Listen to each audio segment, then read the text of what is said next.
Hello everyone. আশা করব আপনি একজন সরকারি চাকরিজীবী বা আপনি সরকারি চাকরিতে আসতে যাচ্ছেন। আপনি জানতে চাচ্ছেন পে স্কেল নিয়ে সর্বশেষ কি আপডেট রয়েছে। আজকে 28 মার্চ পে স্কেল নিয়ে সর্বশেষ কি আপডেট রয়েছে। সকলে 11 জুন নিয়ে একটি কথা বলছে এবং 3 ধাপে পে স্কেল বাস্তবায়ন নিয়ে একটি চাউল উঠেছে। সরকারি চাকরিজীবীরা মনে মনে একটু আশা পাচ্ছেন যে পে স্কেল হয়তো বাস্তবায়ন হতে পারে। পে স্কেল নিয়ে সর্বশেষ কি আপডেট রয়েছে সকল কিছু একটি সোর্সের মাধ্যমে আমি যতটুকু জানতে পেরেছি পে স্কেল নিয়ে সর্বশেষ অগ্রগতি কি রয়েছে সেটি আপনাদের কাছে জানিয়ে দিব। পে স্কেল রিলেটেড সকল ধরনের অথেন্টিক এবং সত্য নিউজটি সবার আগে পেতে চাইলে আমার ইউটিউব চ্যানেলটি সাবস্ক্রাইব করে দিবেন, ভিডিওটিতে একটি লাইক করে দিবেন এবং কমেন্ট বক্সে আলহামদুলিল্লাহ লিখতে ভুলবেন না, কারণ আমরা জানি মহান আল্লাহ চাইলে কিন্তু পে স্কেলটি খুব তাড়াতাড়ি বাস্তবায়ন হতে পারবে। তাহলে চলুন দেরি না করে আমরা পে স্কেলের সর্বশেষ কি আপডেট রয়েছে সেটি জেনে নিই। আমরা কম্পিউটার স্ক্রিনে চলে এসেছি, এখন আমরা জেনে নিব পে স্কেলের সর্বশেষ কি আপডেট রয়েছে। পে স্কেল বাস্তবায়নে বিস্তারিত কি জানা গিয়েছে। দেশে দ্রব্যমূল্যের লাগামহীন ঊর্ধ্বগতি ও জীবনযাত্রার ব্যয় বৃদ্ধি পেয়েছে। আপনারা জানেন যে করোনাকালীন সময়ের পর থেকে কিন্তু বিশেষ করে বাংলাদেশে মূল্যস্ফীতি চরম আকারে ধারণ করেছে। এখানে যে জিনিসের দাম 2-3 বছর আগে 5 টাকা ছিল, এখন সেটি 10 টাকা ছাড়িয়ে গিয়েছে। কিন্তু আপনার বেতন কিন্তু দ্বিগুণও হয়নি। আপনার প্রত্যেক বছর বছর 5% আপনি বেসিকের উপর ইনক্রিমেন্ট পান এবং নতুন অন্তর্বর্তীকালীন সরকার আসার পর থেকে 10% বা 15% হারে একটি বিশেষ প্রণোদনা আপনি পাচ্ছেন। তাছাড়া কিন্তু সরকারি চাকরিজীবীদের এই চরম মূল্যস্ফীতির সাথে মোকাবেলার জন্য কিছুই হাতে নেই। আমরা আশা করব খুব তাড়াতাড়ি পে স্কেলটি বাস্তবায়ন হবে। তখন সরকারি চাকরিজীবীরা এই চরম মূল্যস্ফীতির সাথে একটু মোকাবেলা করতে পারবে। এর ফলে অর্থাৎ এই যে চরম মূল্যস্ফীতির ফলে মধ্যবিত্ত ও নিম্ন আয়ের সরকারি কর্মচারীদের আর্থিক চাপে রয়েছেন, যেটা আপনারা সকলে রয়েছেন, আমিও রয়েছি, সরকারি চাকরিজীবী হিসাবে আপনিও রয়েছেন। এই প্রেক্ষাপটে নবম পে স্কেল কর্মচারীদের জন্য নতুন আশা হিসেবে দেখা যাচ্ছে। সরকারের অবস্থান। সচিবালয় সম্প্রতি এক বৈঠকে পে স্কেল নিয়ে ইতিবাচক আলোচনা হয়েছে। এটা কিন্তু বেশ আগের ঘটনা। 1 মাস আগে আমাদের তখন অর্থ প্রতিমন্ত্রী ছিলেন জোনায়েদ সাকি, তিনি কিন্তু জানিয়েছিলেন সরকার নতুন পে স্কেল বাস্তবায়নের বিষয়টি সক্রিয়ভাবে বিবেচনা করেছে। অর্থাৎ তারা কিন্তু নতুন নির্বাচিত সরকার কিন্তু পে স্কেল নিয়ে একটি পজিটিভ মাইন্ডে বা ইতিবাচক দিকে হাঁটছেন। অন্যদিকে আমরা জানি নির্বাচনের আগে আমাদের এখন যে প্রধানমন্ত্রী রয়েছেন জনাব তারেক রহমান কিন্তু প্রতিশ্রুতি দিয়েছেন যথাসময়ে পে স্কেলটি বাস্তবায়ন হবে। যথাসময়ে কি, কখন, এটা কিন্তু অনেকে ভুলিয়ে ফেলছি। আমরা আশা করব দীর্ঘ 11 বছর ধরে সরকারি চাকরিজীবীরা কোনো পে স্কেল পায় না। আপনিও পাননি, আমিও পাইনি। দীর্ঘ 11 বছর যেহেতু পে স্কেল না পেয়ে সরকারি চাকরিজীবীদের জীবন অতিষ্ঠ হয়ে গিয়েছে। তারা এখন পে স্কেল চায়। আমরা আশা করব জনাব তারেক রহমান যে প্রতিশ্রুতি দিয়েছিলেন যথাসময়, সেটি দীর্ঘ 11 বছরের পর চলে এসেছে। এখন খুব তাড়াতাড়ি পে স্কেল বাস্তবায়ন না করলে সরকারি চাকরিজীবীদের উপর যে আর্থিক চাপ পড়বে এটা কিন্তু তারা মোকাবেলা করতে পারবে না। দেখা যাবে যে তাদের উপরে অর্পিত যে দায়িত্ব রয়েছে সেগুলো তারা ভালোভাবে পালন করতে পারবে না। তাদের মাথায় সবসময় একটা আর্থিক টানাপোড়েন থাকবে। এভাবে কিন্তু সরকারি যে কার্যক্রম আছে সেগুলো ভেঙে পড়তে পারে। এজন্য পে স্কেল দিয়ে সরকারি চাকরিজীবীদের উদ্বুদ্ধ করা এখন আমি মনে করি সব থেকে অগ্রাধিকার বেসিসে নেওয়া উচিত নতুন নির্বাচিত সরকারের। বৈঠকে কর্মচারীদের জানানো হয়, অর্থাৎ যে বৈঠক 1 মাস আগে হয়ে গিয়েছে সেখানে আমাদের তৎকালীন অর্থ প্রতিমন্ত্রী জোনায়েদ সাকি বলেছিলেন প্রধানমন্ত্রীর পক্ষ থেকে বিষয়টি ইতিবাচক মনোভাব রয়েছে। অর্থাৎ সকলে কিন্তু ইতিবাচক মনোভাবই দেখা যাচ্ছে। বাস্তবায়ন পরিকল্পনা। বর্তমান অর্থনৈতিক বাস্তবতায় একবারে পুরো পে স্কেল বাস্তবায়ন সম্ভব নয়, এটা আমরা সকলে জানি। তাই সরকার 3 ধাপে পে স্কেল কার্যকর করার পরিকল্পনা করছে। আমাদেরকে আগে জানিয়েছিলাম, খুব আগে অর্থাৎ 3 থেকে 4 মাস আগেই কিন্তু একটি নিউজ চাউর হয়েছিল যে প্রথমে বেসিক, তার 6 মাস পরে অর্থাৎ নতুন বছরের জানুয়ারি মাস থেকে দেখা যাবে বাদবাকি ভাতাগুলো এবং ইনক্রিমেন্ট সহ যে বাদবাকি সুযোগ সুবিধা রয়েছে সেগুলো পরের অর্থ বছরে এইভাবে 3 ধাপে বাস্তবায়ন করা হতে পারে। এখনো আশা করছি সেভাবে বাস্তবায়ন হতে পারে।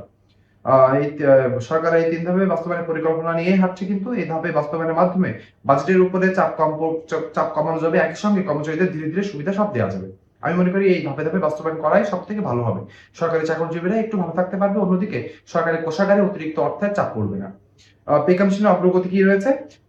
গত বছর জুলাই অর্থাৎ 2025 সালের 27শে জুলাই পে কমিশন গঠন করা হয়। দীর্ঘ পর্যবেক্ষণ ও বিশ্লেষণের পর চলতি বছর অর্থাৎ এখন 2026 সালের 21শে জানুয়ারি চূড়ান্ত সুপারিশ জমা দেওয়া হয়। সেটি জমা দেওয়া হয়েছিল তৎকালীন প্রধান উপদেষ্টা ডক্টর মোহাম্মদ ইউনূস স্যারের কাছে।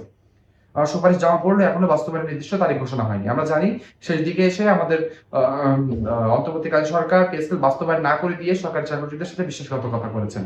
নতুন নির্বাচিত সরকার যেন বিশ্বাসঘাতকতা না করে এটাই আমরা আশা করতে পারি নতুন নির্বাচিত সরকারের কাছে। কর্মচারীদের প্রতিক্রিয়া। প্রতিমন্ত্রীর বক্তব্যে সরকারি কর্মচারীদের মধ্যে নতুন উদ্দীপনা তৈরি হয়েছে। দীর্ঘদিন ধরে অপেক্ষার পর তারা আশাবাদী হয়ে উঠেছেন। অনেকেই মনে করছেন দ্রুত বাস্তবায়ন শুরু হলে তাদের আর্থিক চাপ অনেকটাই কমানো সম্ভব হবে। সম্ভাব্য প্রভাব। পে স্কেল বাস্তবায়ন হলে বেতন বৃদ্ধি পাবে, জীবনযাত্রার মান উন্নত হবে। বিশেষ করে নিম্ন ও মধ্যম স্তরের কর্মচারীদের সব থেকে বেশি উপকৃত হবে। আপনারা জানেন, বিশেষ করে 11 থেকে 20তম গ্রেডের সরকারি চাকরিজীবীদের অবস্থা কিন্তু খুবই করুণ। তারা না পারে কাউকে মুখ ফুটে বলতে তাদের অর্থ কষ্টের কথা, না পারে সইতে। এমন এক জায়গায় তারা রয়েছেন, তাদেরকে যদি পে স্কেলের আওতায় না আনা হয় এবং পে স্কেলের সুযোগ সুবিধা তাদেরকে যদি নতুন পে স্কেলের সুযোগ সুবিধা না দেওয়া হয়, তাহলে কিন্তু এই 11 থেকে 20তম গ্রেডের সরকারি চাকরিজীবীদের মনোভাব অনেক খারাপ হয়ে যাবে। আপনি যতই হোক, আপনি দিন শেষে যদি তাদেরকে প্রাপ্য অর্থটুকু হাতে পৌঁছায় দিতে না পারেন, যেখানে তারা তাদের পরিবারের 5 থেকে 6 জন সদস্যদের নিয়ে একটু ভালোভাবে বাঁচতে পারবে, তা না হলে কিন্তু আপনি সরকারি চাকরি আস্তে আস্তে এখানে যে আকর্ষণটা ছিল সেটি কমতে শুরু করবে। মানুষজন দেখা যাবে যে অনৈতিক কার্যকলাপে জড়িয়ে যাবে, ঘুষ দুর্নীতি এদিকে চলে যাবে। এই জন্য আমরা আশা করব নবম পে স্কেল বাস্তবায়ন করে সকলের জবাবদিহিতার আওতায় আনুন।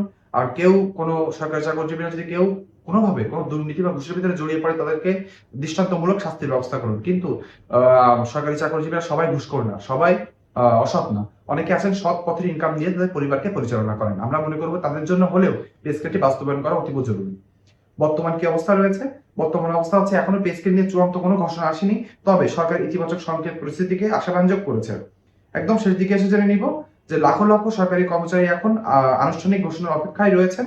তারা গুঞ্জন শুনতে পাচ্ছে যে সামনের 11ই জুন, অর্থাৎ যেদিন হচ্ছে আমাদের জাতীয় সংসদ অধিবেশনে আমাদের নতুন অর্থ বছর 2026-27 অর্থ বছরের বাজেট উপস্থাপিত হবে।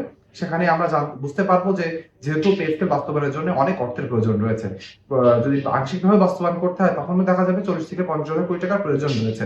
তো 40 থেকে 50,000 কোটি টাকা যখন পে স্কেলের জন্য বরাদ্দের কথা বলা হবে, তখন কিন্তু আমরা বুঝতে পারবো পরবর্তী অর্থ বছরে আমরা পে স্কেল পেতে চলছি। আর সেখানে যদি পে স্কেল নিয়ে কোনো কথা না ওঠে, তাহলে বুঝে নিতে হবে যে আবার শুভঙ্করের ফাঁকি দেওয়া হবে সরকারি চাকরিজীবীদেরকে এবং তাদের হাতে মূলা ঝিলে দেওয়া হবে। তখনই আন্দোলন তীব্রতর হবে। আমরা আশা করছি ঈদের পরপর এখন সকল সরকারি কর্মকর্তা কর্মচারীরা তাদের কাজে লেগে গিয়েছেন। খুব তাড়াতাড়ি পে স্কেল নিয়ে সরকারি চাকরিজীবীরা আস্তে আস্তে আন্দোলনের দিকে হাঁটবেন। আপনারা জানেন যে কোনো বাচ্চা যদি না কাঁদে, তাহলে কিন্তু তার মা তাকে খাবার দেয় না। আমাদেরকেও কাঁদতে হবে, আমাদেরকে জানাতে হবে, কমেন্ট বক্সে কমেন্ট করতে হবে, নিজের জায়গা থেকে পোস্ট করতে হবে। আপনি যদি মনে করেন যে আমরা চুপচাপ বসে থাকবো, পে স্কেল আমাদের কাছে চলে আসবে, ব্যাংকে টাকা ঢুকে যাবে, এভাবে এত সহজ কিন্তু পে স্কেল না। পে স্কেল যখনই আনতে হয়েছে, পে স্কেলের জন্য কিন্তু সংগ্রাম এবং আন্দোলন করতে হয়েছে। কোনো সরকারই কিন্তু ভালোভাবে পে স্কেল দিতে চায়নি। এই জন্য আমাদেরকেও এইদিকে আগাতে হবে এবং সকলকে বোঝাতে হবে পে স্কেল ছাড়া সরকারি চাকরিজীবীরা কোনোভাবে অন্য কোনো কথাই মানবে না এবং ভুলবে না।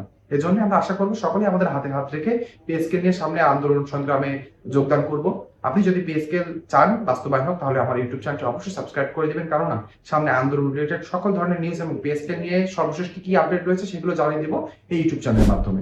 আজকে ভিডিওটি এ পর্যন্তই। আমার ভিডিওটি একটু লাইক করে দিবেন এবং ভালো লেগে থাকলে আমার ইউটিউব চ্যানেলটি অবশ্যই সাবস্ক্রাইব করবেন, বেল আইকনটি টিপে দিবেন, তাহলে পে স্কেল রিলেটেড যখনই কোনো নতুন ভিডিও দিব সেটি আপনার কাছে চলে যাবে। আজকে ভিডিওটি এ পর্যন্তই। সকলে ভালো থাকবেন। ধন্যবাদ।